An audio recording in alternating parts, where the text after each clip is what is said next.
Isang gabi, nagkayayaan sina Juan at Pedro na mag-ghost hunting sa isang abandonadong bahay sa baryo.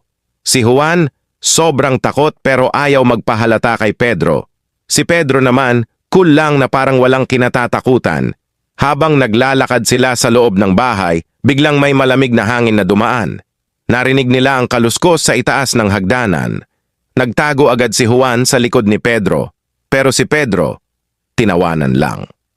Juan, pabulong. Pedro bro, may naririnig ako. May multo dito. Umuwi na tayo. Pedro, pangiti. Wala yan, sigurado akong hangin lang yan. Pero habang nag-uusap sila, biglang may dumaan na anino sa likod nila. Paglingon nila, may isang multo. Pulang mata, puting buhok at suot na maruming damit na nakatingin sa kanila. Juan, sumisigaw.